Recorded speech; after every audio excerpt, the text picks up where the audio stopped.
Welcome back to What's Your Opinion? This week we're going to get as negative as we can. That is exactly what I asked you to do. I asked you to say no offense, but, and then, you know, a statement. Now this isn't true for everything you've said, I assume, but a statement that maybe you wouldn't say if you were trying to be as accurate as possible. But today we're letting all inhibitions go. When I read these out, you know, the temptation is to defend some of these people or whatever, but I'm not going to do that. We're just going to accept these, you know, no offense, but this could be seen as fact. So let's get into it. We start with no offense, but Russell Wilson is going to tear an ACL or break a leg if the Seahawks don't give him an O-line next year. Now I saw some of the replies to this, and it's always the conversation. You know, we've been saying that for years, but fact is, you know, you can't keep risking that. We've seen what happened to Andrew Luck. The Colts did the exact same thing, refused to get him a better O-line, and look at him now. Who knows if he'll come back to be the player he used to be. The same could at any time happen to Russell Wilson.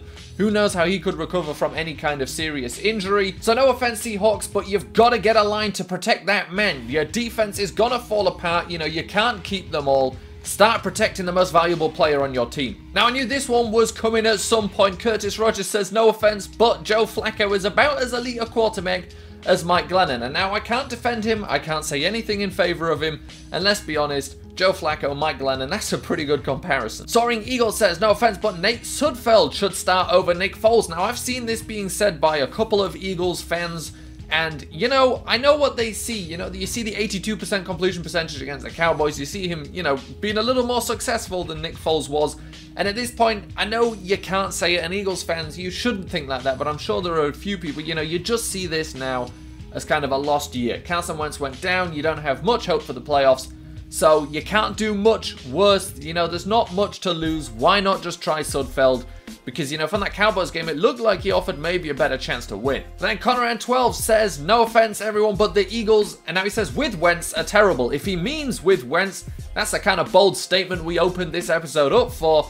If he means without Wentz, I think you probably find a lot of people that support that statement. Terrible may be a strong word, but again, can't defend anything. We're being negative today. Now this one I struggle with, but it is true. Everything is false says no offense, but Hugh Jackson is a little bit bad at his job. And Monty Chambers as well says no offense, but how does Hugh Jackson still have a job? He's 1-31 with the Browns now. If this was any other episode, I would try and defend the man, but it's the negative episode. So what I will say is, yeah, really, how does he still have his job? We've seen him, you know, as a head coach with the Raiders as well, and it wasn't good enough. Maybe he's just a good offensive coordinator, can't get the head coaching thing down. Spicy Tuna takes aim at Cam Newton, saying that he and the Carolina Panthers have a very low chance of making the Super Bowl.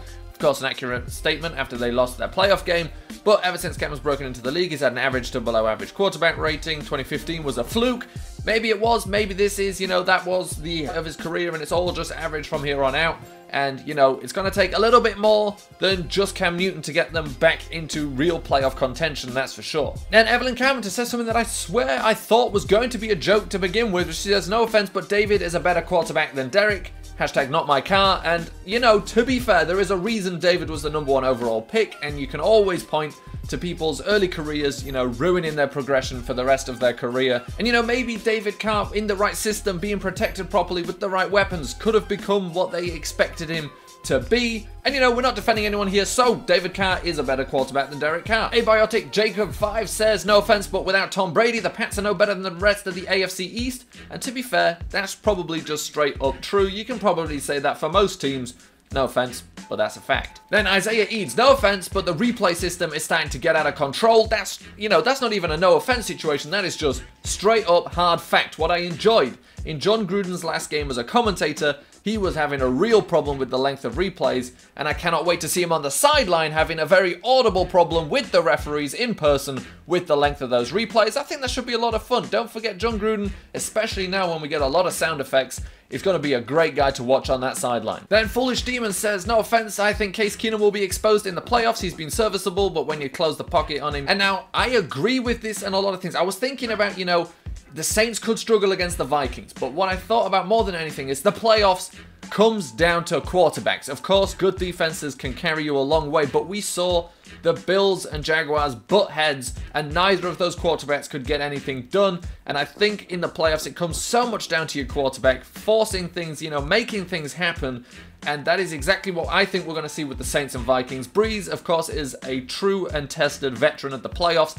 I do believe, I couldn't find the facts when I ended up doing that video on Drew Brees, I do believe holds pretty much as many records as he holds in the regular season for playoff things in terms of, you know, completion percentages and all that rubbish. And I think when you get Drew Brees and Case Keenum, the Saints have a good defense, the Vikings have a great defense, but those quarterbacks are going to be the difference. And Case Keenum might not have what it takes, but it'd be interesting to see. Obviously, can't defend him in this video, so I won't say anything in favor of him, but Case Keenum may be exposed in the playoffs. Then Sixers JT coming after a popular man. No offense, but Dak Prescott is awful. Do you think he just had an off year or genuinely is bad and will be out of the league? Well, I can't really answer the question because, you know, my intention would be to be slightly positive. But, you know, we cannot deny the fact that he was worse this year than last year. Can't mention things that may have made him worse, so I can't even allude to them. Okay, I'll allude to them. You know, the Tyron Smith injury, Ezekiel Elliott suspension. But maybe, just maybe, with the evidence suggests that Dak Prescott is not as good as he was in his rookie year, and maybe that was just a flash in the pan. Who knows? SMP 1093 says, no offense, but Jimmy G's success in San Francisco makes Kaepernick look even worse. He's not capable of playing quarterback at an NFL level with his skill set. Now, what Jimmy G really does show is, one, how important an actual quarterback is to a team and what a difference they can make, and two, just how bad all the other quarterbacks in San Francisco have been, because he's shown with similar weapons. You know, yeah, they had Pierre Garçon who was injured, so next year he may be even better, but with similar weapons than all these other guys in the past few years, he has done so much more than they ever did, has looked so much better, and it does reflect terribly on any other guy that started for the San Francisco 49ers, except for Brian Hoyer, and, you know, he's just happy to be a backup in New England again. So, we were pretty negative there. Again, remember, the specifications to this were, these are things you probably wouldn't stand by if you had to, but today we're just letting it all out. If I had to argue that Dak Prescott is never going to be good again, I obviously wouldn't, but today we can say maybe he just is what he was this season.